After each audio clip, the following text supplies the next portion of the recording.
exciting in the game, cause see the boxing voice. BoxingVoice.com live here with the champ, Daniel Jacob. Hold on 1 second. Wait a second, what? Hold on. This, let me explain to you. This is my baby. Right. This is when he won the title. As you can tell, he is incredibly defined. That's nice. This is hard work and dedication. And this is what it's all about. This is what we have to do. Listen, I'll tell you, this fight is a bittersweet situation for me. I know both athletes. I love them to death, but this is my son.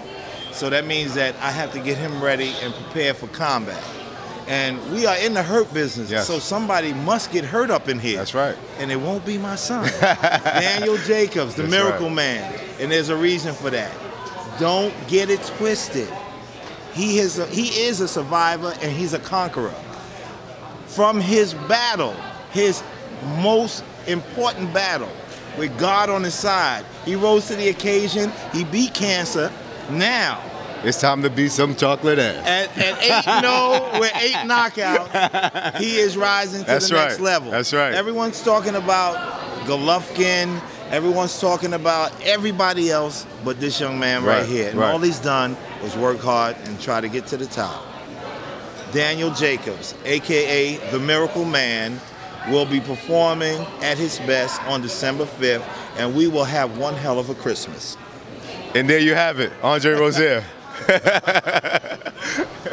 1 second. Now, with that same mind and thought, I mean, you finally got the fight. Like you said, it's been 2 years asking for this. I mean, just how do you feel at this moment? Man, at this moment, I'm really just thrilled, man. I'm really happy that I got this opportunity to show the fans, to show everyone exactly what I'm made of. You know, and like I said, I've been wanting this fight for a very long time because I know that he's the top guy, well, one of the top guys in the middleweight division.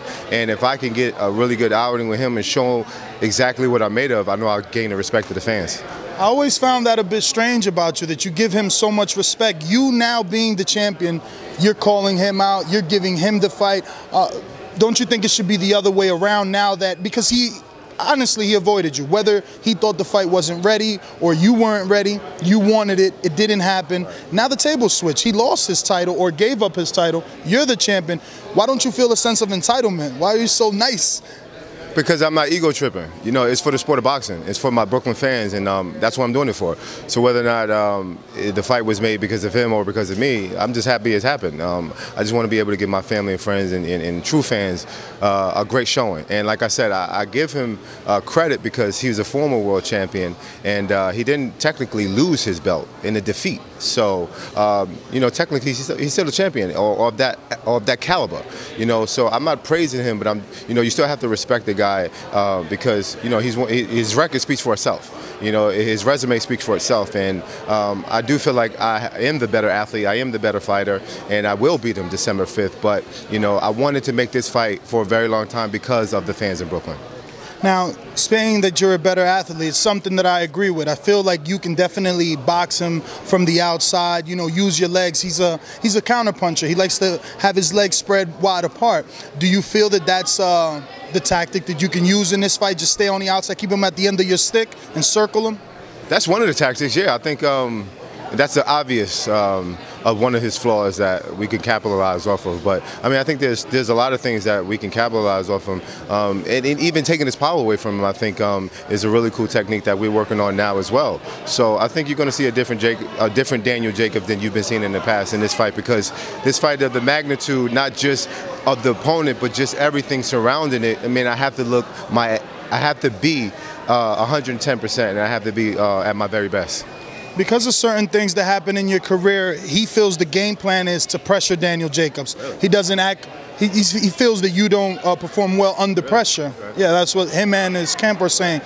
Do you feel that that's true? Is there any truth to that? Or do you invite that because you can show your counter-punching abilities? Well, absolutely. I mean, I think if that's the game plan, then it serves right to you know, what we're trying to do. Because me being a naturally gifted athlete, being able to perform on the back foot, you know, which is a skill that most can't really acquire, I think he's going to be in for a rude awakening. When you said you're the better athlete, do you feel that you're more skilled because of your amateur pedigree? I mean, right now, with pro and amateur, he only has 48 fights. So, do you think it has to do with, you know, the multiple Golden Glove fights that you've had, and, you know, the fact that you were such a declarated amateur? I think anytime you have a really good foundation, your tree is able to grow as far as it wants to. But if you have built a tree, it's going to crumble and fall at the end of the day. So my resume, it speaks for itself because of what I've done in the past. But it will show come fight night, and it'll be that it's always those little extra knots that will help you, whether it's mentally or physically, get the edge. But you know, those little things help give the edge. I mean, boxing, anything can happen because no matter what I've done in the past, I can get in there and get knocked out. You know what I mean? So all that goes out the window. So, you know, but at the end of the day, if you want to have more edges in some, you know, you go back to the pedigree that you've had in the amateurs and the foundation. And I think we have a very good foundation. We have a very good pedigree, and we always show it every time we're in the ring. Now, obviously, with this last question and final question, I know there's a lot of people, there's no disrespect to Showtime or anything, but the fact that you guys have been, this year specifically, this will be your third fight, and I believe his third fight, and you guys have been promoted on PBC, a network that, you know, 2 million is a low for them, and it's an average for boxing. Is there a slight bit of disappointment that this fight was built up so much on PBC, and, you know, it could just be on a bigger stage if it took place there where most of the, you know, building up did take place? No, I'm actually happy that it's on Showtime. I mean, I love NBC, I love PBC, I love the whole movement. But, you know, to me, like I said, I've had my start on Showtime, and me and Peter have pretty much campaigned at Showtime for a very long time. So, it would be a great place for us to kind of end the year out on Showtime as well. And then it's cool because I get to come out to my music that I like, and I get to have people perform. So the PBC feel is a little bit different from Showtime. So that regards as well, I'm a little bit happy.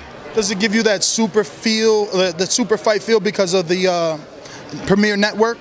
Yeah, indeed. I think it does. I mean, you know, this being such a great fight and being on Showtime, I just feel like this is probably going to be the best fight of the year. I mean, I could be speculating, but just matchup-wise, how I looking at it from the outside looking in, this could be the best matchup of the year, man. I'm just so blessed to be in this opportunity.